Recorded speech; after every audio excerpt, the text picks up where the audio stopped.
I stand alone in the bridal suite at Willamette Valley Vineyard, staring at my reflection in the full-length mirror. My wedding dress fits perfectly, every seam and crystal exactly where it should be. The makeup artist outdid herself. My eyes look wider, my cheekbones more defined, my lips the perfect shade of rose. The white roses in my bouquet rest on the vanity, waiting. I check my phone for the 14th time in 20 minutes. No messages from Mom, nothing from Dad, not even a text from Logan. A soft knock at the door breaks the silence. Martha, the wedding planner, pokes her head in, her practiced smile barely hiding her concern. "It's time, Caroline. Are you ready?" My eyes drift to the window overlooking the ceremony space. 90 guests are seated in neat white chairs. The string quartet plays softly. Probablys and poddities halved. And in the front row, 3 empty seats stare back at me like accusations. They're not coming, are they? My voice trembles despite my best efforts. Martha's smile falters. "There's still time," she says, but we both know it's a lie. I take a deep breath and smooth the silk of my gown. Let's go. The doors to the garden open, and 90 heads turn to watch me walk alone down the aisle. I feel their sympathetic gazes like physical touches, little pats of pity that make my skin crawl. Some whisper behind cupped hands. Others offer encouraging smiles that only make the hollow feeling in my chest expand. My focus narrows to Ethan waiting at the altar, his eyes steady on mine. The love radiating from him is almost enough to push away the memory of my mother's voice 3 days ago. "We'll try, sweetie." Logan's firm has an event that weekend. Mom's dismissive tone had cut through the phone like she was declining a casual lunch invitation, not her only daughter's wedding. "I can pay for the flights," I'd offered, desperation clawing at my throat. "The hotel, anything. Please, Mom." In the background, Dad's voice had drifted through. "Tell her we're busy." Now, placing one foot in front of the other, I force myself to breathe. In, out, one step, another step. I will not cry. I will not give them the satisfaction, even in their absence. When I reach Ethan, he takes my hands in his. His fingers are warm, solid, real. "I'm here," he whispers, too low for anyone else to hear. "We're enough." For a moment, I'm 8 years old again, standing in our living room while Mom and Dad fuss over Logan's debate trophy. They position it carefully on the mantle, step back to admire it from different angles, take photos to send to relatives. My art contest certificate sits forgotten in a kitchen drawer. I'd shown it to them earlier that day, pride bubbling up, as I explained how the teacher said I had exceptional talent. Mom had glanced at it and said, "That's nice, honey," before turning back to the dinner she was preparing. Later, Dad had ruffled my hair absently. "Logan needs more support, he's going places," he'd explained when I asked why they went to all his events but missed my art showcase. "You understand, don't you, Caroline?" Caroline. And Mom, never missing an opportunity. "Why can't you be more like your brother? He focuses on what matters." I'd tried harder after that. Academic awards, college scholarships, business success. Each achievement, a desperate attempt to turn their heads in my direction. Each one noted with distracted acknowledgement, if acknowledged at all. The ceremony continues around me. I say my vows, my voice growing stronger with each promise. I choose a future based on seeing each other clearly, I tell Ethan, the words carrying more weight than anyone, but he understands. When the officiant pronounces us husband and wife, Ethan's mother envelops me in a warm embrace. "You're one of us now, dear," she whispers, and something tight in my chest loosens just a fraction. The photographer captures us on the dance floor, Ethan twirling me under the string lights. His cousins join us, forming a circle of laughter and music. For moments at a time, I forget about the family-shaped hole in my celebration. I forget about the phone I've checked too many times. I forget about the explanations I've given to curious guests. At the reception, Sarah, my college roommate, raises her glass. "To finding the family who deserves you," she says, her eyes holding mine with fierce loyalty. A murmur of agreement ripples through the crowd. The truth of her words hits me like a physical blow. All these years, I've been invisible to the people who should have seen me most clearly. I've been chasing approval from those who never intended to give it. When the celebration quiets for a moment, I slip away to check my phone one last time. No missed calls, no messages, not even a token congratulations. Ethan finds me there, staring at the blank screen. "They missed something beautiful today," he says, wrapping an arm around my waist. I look up at him, at the man who has never once made me feel like I needed to earn his attention. I think of his family, who welcomed me without reservation. I think of friends who traveled across the country to stand beside me. I set the phone down. Their choice, I say, feeling lighter than I have in years, not my burden. And for the first time, I almost believe it. 2 years later, I leaned back in my ergonomic chair, staring at the notification on my computer screen. Acquisition of Crescent Motion Studio, finalized at $21 million. 2 years of negotiation, 5 years of building from scratch, and now validation in the form of 8 figures. My office door bursts open as my team floods in with bottles of champagne and plastic flutes. To Caroline, Jen, my creative director, raises her glass. The woman who built something from nothing while certain people weren't looking. I smile, clinking glasses with the 12 people who actually showed up for me, unlike my family. We're celebrating when my phone buzzes. A notification from Instagram: Logan posting about his twins' private school fundraiser. I shouldn't look. I do anyway. There they are.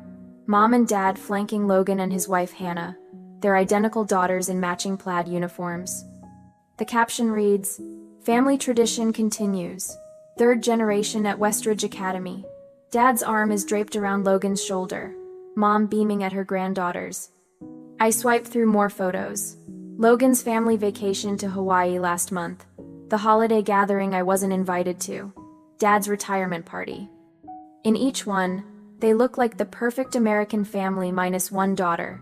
What's more telling than the photos is what they represent.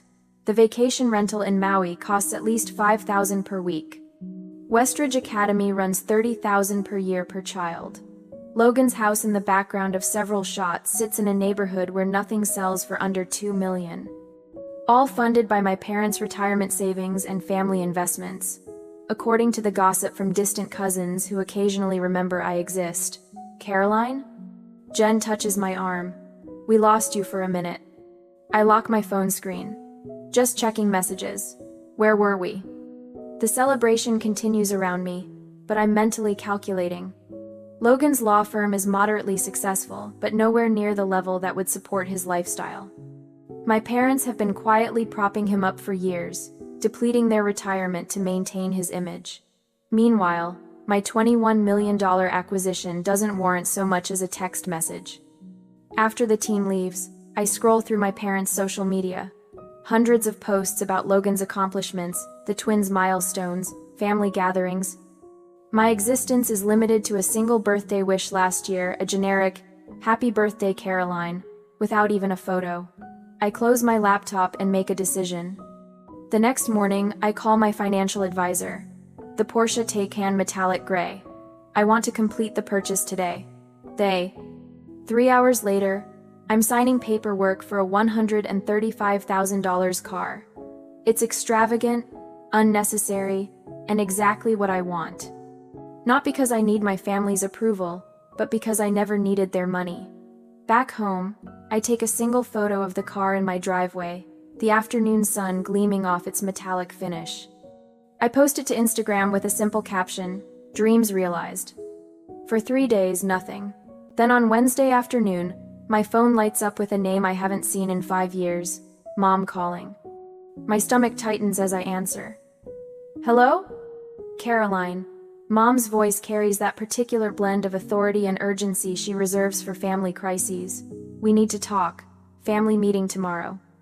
"Family meeting?" I repeat, hearing the disbelief in my voice. "After 5 years of silence, you're calling about a family meeting?" "This is important." She pauses, and I hear Dad's voice in the background. "Tell her it's important," he says, as though I can't hear him. "What's important?" I ask. My wedding wasn't important. My business wasn't important. What exactly matters now? Mom's voice tightens. "It's complicated. Financial issues. We need to discuss it as a family.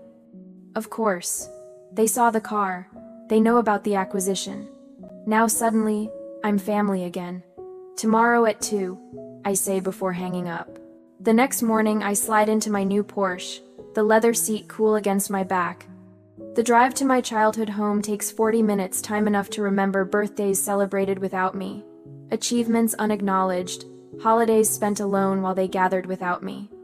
I park in the circular driveway, my metallic gray Porsche looking starkly modern against their traditional colonial. For a moment, I sit there, hands gripping the steering wheel. The last time I stood on that porch was 6 years ago, when I'd announced my engagement to Ethan. Mom had nodded politely while Dad checked his watch repeatedly, clearly waiting for me to leave. They've never needed me before. Why now? My phone buzzes with a text from Ethan. "Remember who you are. Call me if you need extraction." I smile despite myself. Another notification appears, an email from Naomi Blake, the investor who believed in Crescent Motion when no one else would. "Your worth isn't measured by those who couldn't see it." A final alert. My assistant confirming tomorrow's meetings. Don't let them take too much time. You have the production review at 4. Come on her. I take a deep breath, remembering my therapist's words from last week's session. Boundaries aren't punishments, they're protection. I straighten my shoulders and step out of the car. Before I can knock, the front door swings open. Mom and Dad stand there, their expressions shifting from annoyance to shock as they take in the Porsche behind me. "You've done well for yourself," Dad says. Not hello. Not, "I've missed you." Just an assessment of my financial worth. "Yes," I reply simply. No hugs, no warmth. They lead me to the dining room table where Logan and Hannah already sit, their faces a study in calculated concern. "Caroline." Logan nods, as though we spoke last week instead of 5 years ago. "Let's get straight to business," Dad says, pulling out financial folders. I remain standing, my purse strapped tight in my grip, the only outward sign of the turmoil beneath my calm exterior.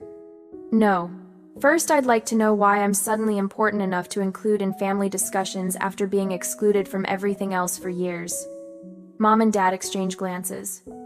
Logan shifts uncomfortably. "We can discuss that later," Mom says, her voice slipping into the dismissive tone I know too well. "We have more pressing matters now." "I'm not in a rush," I reply, still standing. "And I'm not interested in being convenient family only when you need something." For the first time in my adult life, I see uncertainty flicker across my father's face. In this moment, I understand they need me now. And for once, I have the power to decide what happens next. The dining room of my childhood home feels smaller than I remember. Richard sits at the head of the table, hands folded like he's presiding over a board meeting rather than a family crisis. Elaine perches beside him, her posture perfect despite the worry lines creasing her forehead. Across from me, Logan slumps in his chair, his designer shirt wrinkled at the cuffs. Hannah sits beside him, a leather photo album open on her lap. "It's foreclosure, Caroline." Richard's voice is firm, but carries an unfamiliar tremor. Logan's mortgage is 3 months behind. The twins' private school tuition is unpaid for the semester. I say nothing, letting the silence stretch. 2 years of no contact, and this is what brings us together. You need to help your brother. Richard slides a document across the polished oak table. Loan paperwork, already filled out. The presumption steals my breath. "Think about your niece and nephew." Elaine's voice catches, a practiced hitch that once would have sent me scrambling to please her. "They're just children. They shouldn't suffer because of financial difficulties." Logan leans forward, eyes narrowed. "We're family, that's what family does. When one of us succeeds, we help the others." Hannah flips the album open wider, pushing it toward me. "They ask about Aunt Caroline all the time." She points to photos of children I barely recognize, their faces shining at a birthday party I wasn't invited to attend. "Maddie wants to know why you never visit." Richard clears his throat. "We've done everything we could. Our retirement fund is." He trails off, exchanging a look with Elaine. "We've been supporting them as best we can." The implication hangs in the air between us. My success means I owe them. My independence is selfish in the face of family need. I close the photo album and slide it back across the table. Where were you at my wedding? The question falls from my lips with surprising calm. Logan blinks. What? My wedding. 2 years ago. Where were you? Elaine's hand flutters to her throat. We were busy. Logan had that event with his firm. It wasn't convenient, Richard adds, as if commenting on a missed dinner party. I nod slowly, feeling something crystallize inside me. And yet here you are now, because you saw the Porsche on Instagram. You only contacted me because you saw the car. Logan's face flushes. That's not fair. Isn't it? I sit straighter, feeling the power of my financial independence in my spine. Where there once was anxious curve, there's steel. I built everything alone, every scholarship, every client, every late night. Where were any of you? Richard's eyes narrow. What's that got to do with the current situation? Everything. I fold my hands on the table, mirroring his posture. I'm listening. Tell me why I should write a check today. Logan slams his hand on the table. You always had to prove something. Always showing off how smart you were, how creative, how special. Some of us were just trying to live normal lives. Richard's hand settles on Logan's shoulder. Your brother had more potential. We had to nurture that. You were always so independent. We're still your parents, Elaine whispers, tears gathering in her eyes. Despite everything, you were parents in title only. My voice remains steady, surprising even myself. You missed my high school graduation. You missed my college scholarship ceremony. You missed the launch of my company. You missed my wedding. I tapped the table with each missed milestone. You missed my life. And now you want to share in what that life has built. Caroline, Richard starts. You didn't build this success. I continue. You don't get to share it. My phone vibrates in my pocket. I glance down to see Ethan's message. You okay? Meeting running long. Inner ASO. The sight of his name brings back Naomi Blake's words when she invested in my startup. You don't need approval from anyone who can't see your light. I think of my team at Crescent Motion. Their faces shining as we toasted the acquisition. People who chose to see me, to support me, to believe in what I could build. In my briefcase rests the contract for the foundation funding, signed by the board last Tuesday. People who trust me with purpose, not just money. Richard slides the loan paperwork closer to me. We're only asking for what's reasonable. Family helps family. The interest rate is quite fair, Elaine adds, as if offering a favor. Logan's smirk returns, confident now. Blood is thicker than water, Caro. I stand slowly, deliberately. The motion draws their eyes, their bodies leaning forward expectantly. I reach for my briefcase and set it on the table with a soft thud. I've made a different decision, I say. Logan's eyes fix on my hands as I unlatch the briefcase. Richard shifts forward in his chair. Elaine's fingers twist the napkin in her lap. Instead of a checkbook, I withdraw a single document and place it on the table. This is the announcement for the Rivera Media Scholarship Foundation. $16 million to create opportunities for young women in digital media arts. I smooth the paper with my fingertips. The press release goes out tomorrow morning. 16 million? Logan chokes out the number. Named after Miss Rivera, my high school media arts teacher. The woman who attended my gallery showings when my family was too busy. The money is legally protected in a foundation trust. The board approved the allocation last week. Silence falls like concrete across the table. I'm helping girls who never got the applause I didn't get, I say, gathering my belongings. That's what family means to me. Logan's face contorts, veins standing out on his forehead. You're wasting it on strangers. On nobody girls who deserve better than what I got. I snap my briefcase closed. Girls who need someone to see them, to invest in them. My parents sit stunned, staring at the paper that represents millions they'll never touch. I pick up my phone, turning the screen toward them. A recording app displays an active timer, 36 to 14 and counting. I've also documented every manipulative message from today. I say quietly. Every threat, every demand, every guilt trip. Just in case anyone gets creative with legal claims against the foundation. I walk toward the door, my footsteps echoing in the silence. Behind me, I hear Logan's chair scrape back violently. You can't just leave. His voice cracks. We need that money. I pause at the threshold, not turning back. No, Logan. What you needed was to show up. At my graduation, at my company launch, at my wedding. I place my hand on the doorknob. But that opportunity has passed. The door closes behind me with a soft click that sounds like freedom. The Porsche purrs beneath me as I drive away from my childhood home, my knuckles no longer white on the steering wheel. The further I get, the steadier my hands become. I press the call button on my dashboard. It's done, I tell Ethan when he answers. They showed exactly who they are. 3. How bad was it? His voice fills the car, concern wrapped around each word. Exactly what we expected. I take a deep breath, feeling lighter than I have in hours. Logan lost his mind when I showed him the foundation paperwork. Dad tried to salvage the situation, but Mom just kept crying about family obligation. Are you okay? A fair question. I glance at myself in the rearview mirror, surprised to find no tears, no flush of embarrassment, only a clear-eyed woman looking back. I'm better than okay. For the first time, I saw them clearly, without hoping for something different. I'm proud of you, Ethan says. Remember, Foundation Board meeting at 9 tomorrow morning. Everything's ready for the press announcement. The timing had been deliberate. Establish the foundation legally, before any family confrontation. Schedule the announcement before they could regroup. No emotional pleas, just legal structures they couldn't penetrate.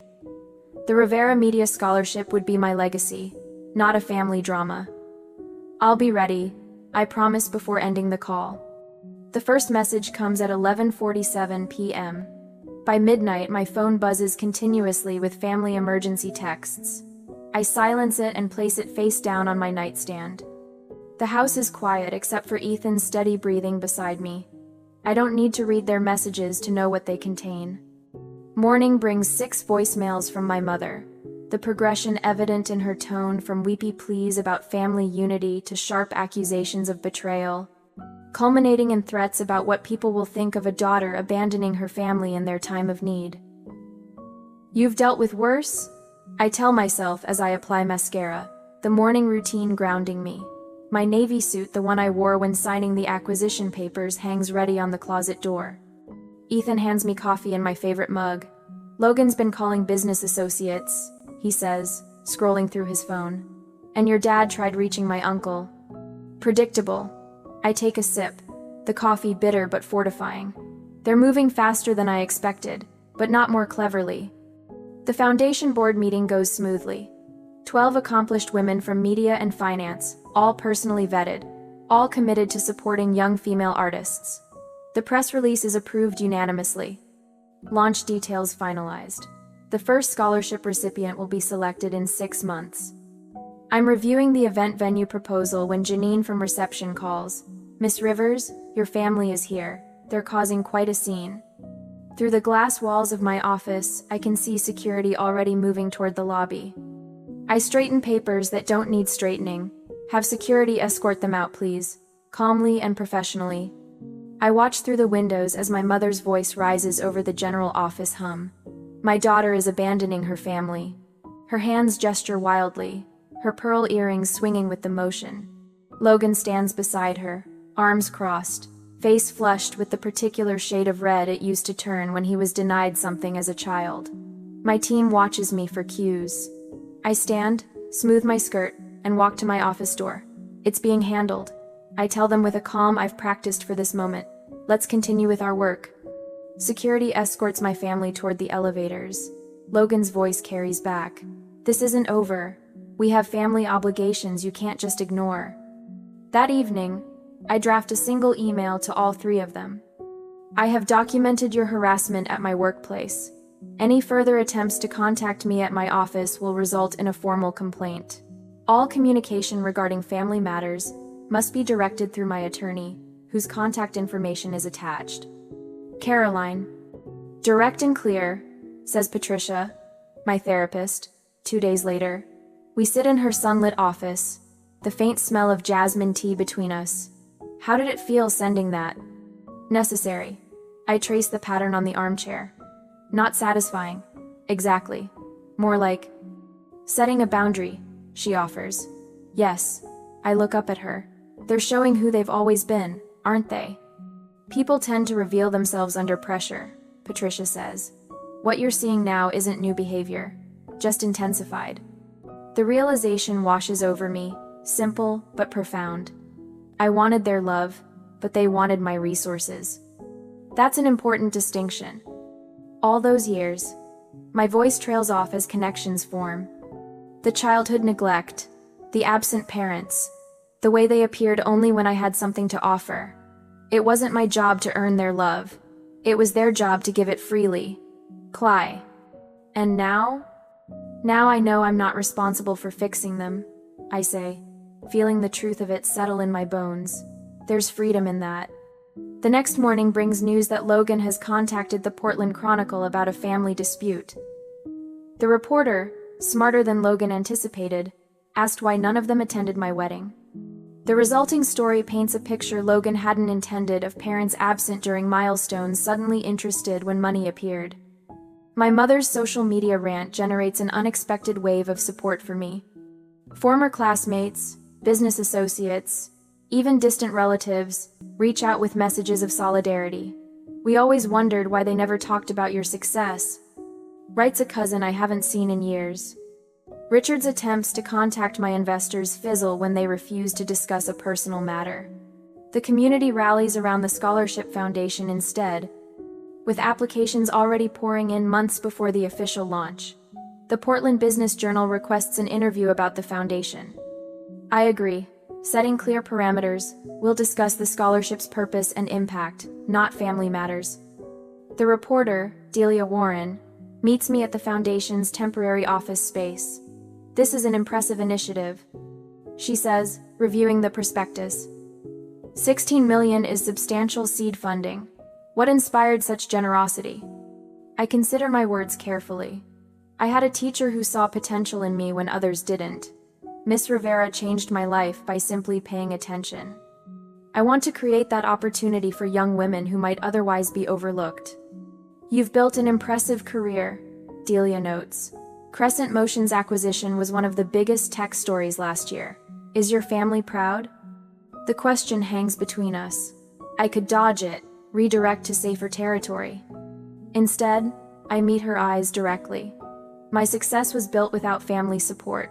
They weren't at my wedding, my graduation, or when I sold my company. Delia's pen pauses.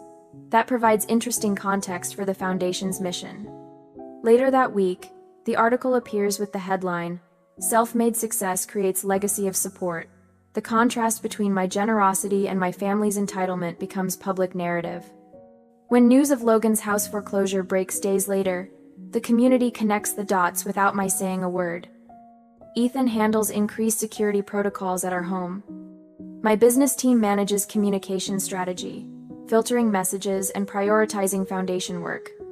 Naomi Blake, my first investor and mentor, releases a statement supporting my commitment to lifting others rather than enabling dependency. My college friends form a protective circle, filling our calendar with dinners and events that leave no room for dwelling on family drama. Patricia provides anchoring during weekly sessions. The United Front becomes its own kind of family, chosen, intentional, supportive. 2 weeks after the confrontation, I received the Business Leadership Award from the Women in Media Alliance. Standing at the podium, looking out at faces that genuinely celebrate my success, I realize the tables have completely turned.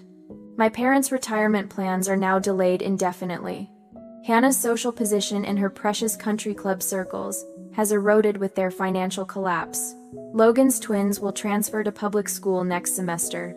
Meanwhile, the foundation thrives, generating positive coverage that spreads beyond Portland. The story resonates not because I sought revenge, but because I chose to transform pain into purpose. The scholarship committee has selected 3 finalists for the first award. Janine tells me, placing the portfolios on my desk. They'd like your input by Friday. I open the first file and begin reviewing the work of a young woman whose teacher noticed her talent when no one else did. The circle completes itself, healing through action rather than looking backward. Family defined by what it does, not what it claims to be. For the first time in my life, I feel truly seen. In weeks to follow, I deleted the fourth voicemail from Aunt Meredith without listening past her plea of, "Everyone misses you, Caroline." The Thanksgiving invitation sits in my email inbox. Its subject line, "Family needs to be together," a transparent attempt at manipulation. My phone chimes with a text from my cousin Drew. "I don't understand this rift between you and Uncle Richard. Can't you just talk to them?" Of course he doesn't understand. He wasn't at my empty wedding. He didn't witness 20 years of invisibility. A letter arrived yesterday from Mom, the elegant handwriting unmistakably hers. "We always believed in you," she wrote, as if rewriting our entire history. The envelope sits half-burned in my fireplace, its edges curled and blackened like the lies it contains. Dad called my office directly last week. "We need to clear the air," he said, his voice lacking any acknowledgement of what they'd done. My assistant, following strict instructions, told him I was unavailable, permanently. The final straw comes when Logan sends the twins to my office with handmade cards. "We miss Aunt Caroline," written in childish handwriting I know isn't theirs. The manipulation is so transparent it makes my stomach turn. They're using every emotional lever they can find. Ethan observes that evening, examining the cards on our kitchen counter. They're desperate. I flip through the week's collection of attempts, but they still haven't actually apologized. The family attorney calls next, his voice professionally neutral. "There are moral obligations to consider, Caroline. Family ties carry certain responsibilities." The implication is clear. I'm the villain in their story, the heartless daughter who abandoned her struggling family. Pastor Wilson from the church I stopped attending years ago leaves a voicemail. "Your parents are deeply concerned. Perhaps we could meet to discuss reconciliation?" Two childhood friends, neither of whom I've spoken to in a decade, suddenly reach out. "Your parents seem so heartbroken," says one. "The holidays are for forgiveness," says the other. When Logan's wife Hannah emails photos of the twins in Halloween costumes, "The children ask about you constantly," I nearly throw my phone across the room. They're framing this entire situation as my responsibility, I tell my therapist during our weekly session. My forgiveness, my duty, my failure to be the bigger person. "And how does that make you feel?" she asks, her eyes steady on mine. "Angry," I admit, but also validated. They wouldn't fight this hard if they weren't afraid of losing control. The foundation selection meeting provides an unexpected challenge.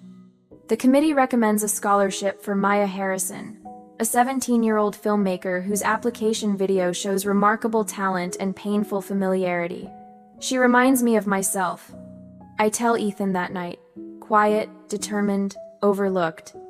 I watch her interview video again. Maya's eyes hold the same wariness I see in my own wedding photos. She talks about finding her voice through filmmaking when her family couldn't hear her. What if I'm wrong to cut them off completely? The question slips out before I can stop it. Ethan sits beside me on the couch. "What brought this on?" "Maya, if I'm telling these girls to find their strength, am I modeling that by running away from my family?" "Is setting boundaries running away?" Ethan asks. I consider this. No, boundaries aren't abandonment. What would you tell Maya if her family treated her like yours treated you? The answer comes easily. I'd tell her she deserves people who see her worth. The Thursday before Thanksgiving, I host dinner at our home. The dining room table extends to accommodate everyone. Ethan beside me, Naomi across from us, my business team scattered between. Maya sits at the opposite end, her scholarship certificate framed on the sideboard behind her. Our home glows with warmth my parents' house never had. Candles flicker in silver holders. Laughter rings against the ceiling. No one here needs to prove their worth to be seen. I raise my glass. To those who see us as we are. The toast echoes around the table. My phone stays off, notifications silenced. The meal unfolds in perfect rhythm. conversations flowing without the undercurrent of judgment I grew up with. Over dessert, I announced the Foundation's new mentorship program. I'll be personally involved with each recipient, I explain. We're creating connections that matter. Maya's eyes widen. You'll be mentoring us yourself? Every step of the way. I smile at her. This foundation isn't just about money. It's about building something meaningful together. Naomi nods approvingly. You've created structures that can't be interfered with. The foundation's independence is legally secured. I confirm. Its success will be measured by impact, not approval. Later, as we clear plates, Ethan turns on the local news. Right on schedule, the feature about the foundation airs strategically timed to coincide with my family's traditional dinner hour. On screen, I speak with confidence I've earned. We build family through action, not obligation. The report transitions to financial analysis, contrasting the foundation's transparent governance with examples of mismanagement, including a not-so-subtle reference to Logan's business failures. Maya watches, transfixed. They're actually comparing your brother's company to the foundation? Facts speak for themselves. I stack dessert plates with steady hands. The community has validated what my family refused to see. The following morning, my parents request a meeting at a coffee shop downtown. I arrive in the Porsche, the car that triggered their sudden interest after years of silence. Dad looks older than I remember, defeat etched into lines around his mouth. We should have been there, he admits, staring at his untouched coffee. At the wedding? I ask, though I know that's not all he means. Everywhere. His voice cracks. All those years. Mom's eyes shimmer with tears. How can we fix this? The question hangs between us. 3 months ago, I might have grabbed at this opening, desperate for any acknowledgement. Now I feel only calm clarity. Some things can't be fixed, I tell them. Only accepted. Mom flinches. I'm not closing the door forever, I continue. But I need accountability, not convenience. I'll consider limited contact after you both start therapy. That's unnecessary, Dad begins, the old dismissiveness rising. It's non-negotiable. I sip my tea, the warmth spreading through my chest like certainty.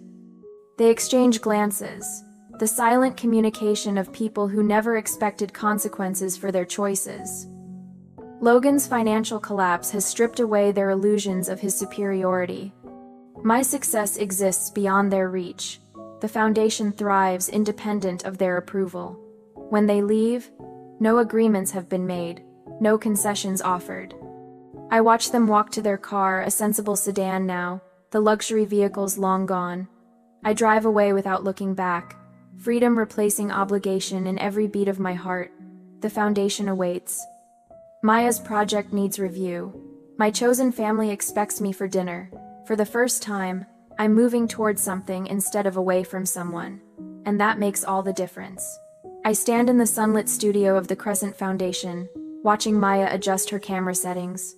The morning light filters through the tall windows, casting golden patterns across the polished hardwood floor. It's been a year since I faced my family for the last time. What do you think about this angle? Maya looks up, her eyes bright with the same creative fire Miss Rivera once saw in mine. Try moving it slightly to the left. Catch how the light falls across the subject. My voice carries the confidence of a mentor now, not the desperate plea of a daughter seeking approval. On the wall behind Maya, photos document our scholarship recipients' projects, stories they never could have told without the foundation's support. Each frame represents a voice that might have been silenced, just as mine nearly was. My office here replaced the childhood bedroom, where I once dreamed of being seen. Every element from the ergonomic chair to the awards, displayed without apology on floating shelves, I chose deliberately. Nothing inherited, nothing tainted by obligation or guilt. I've finished the final cut of my documentary, Maya says, straightening up. Would you watch it with me? We move to the editing bay where her project plays on the high-definition monitor. The documentary follows 3 generations of women in a rural Oregon family, their struggles and resiliences beautifully captured through Maya's lens. Watching her work, I feel a swell of pride entirely different from anything I've known before. This isn't about me. It's about what she's created, what she'll continue to create. When the final credits roll, Maya turns to me, tears brightening her eyes. "You're the reason I believe I can do this," she says, wrapping her arms around me in a spontaneous hug. I think of Miss Rivera, how she recognized something in me when my own parents couldn't be bothered, how her belief sustained me through years of family indifference. Now the cycle continues, not of neglect, but of genuine support. Later that week, I stand at the podium of the Portland Arts Center, accepting a Community Leadership Award. The audience applauds. A sea of faces turn toward me with appreciation, not pity. Ethan sits in the front row, beaming with unrestrained pride. There are no empty seats causing me pain tonight. No phantom family members I wish were here. Every person in this room sees me, truly sees me for who I am. Thank you. I begin, my voice steady. This journey began in invisibility and has led to impact. For years, I measured my worth by the approval I couldn't earn from people who refused to give it. I pause, let my gaze sweep across the room. Now I measure it by what we build together. The standing ovation washes over me like a cleansing wave. My therapist calls it post-traumatic growth, this strange peace I've found after accepting that some wounds never fully heal. I maintain careful boundaries with extended family. Holiday gatherings now center around chosen family, celebrations filled with genuine joy rather than dread. Ethan and I have established our own traditions. Naomi's retirement party at the foundation last month brought together the circles of support that lifted me when blood ties failed. The emergency fund for students facing financial hardship, my latest project, ensures that talent isn't crushed by circumstance. I understand now what these young women need because I lived without it. Unconditional belief in their potential. Driving home through Portland in my Porsche, I pass the coffee shop where I once edited videos on a borrowed laptop. Through the window, I catch a glimpse of my parents walking on the sidewalk. Our eyes meet briefly. I don't stop. There's no pain in this moment, only peaceful acknowledgement. They taught me what love isn't. Ethan and my work taught me what it is. Tomorrow, Maya sets up for her next project. I'll be there, camera in hand, showing her techniques I've mastered over years of making myself visible. Family isn't who raises you, it's who lifts you.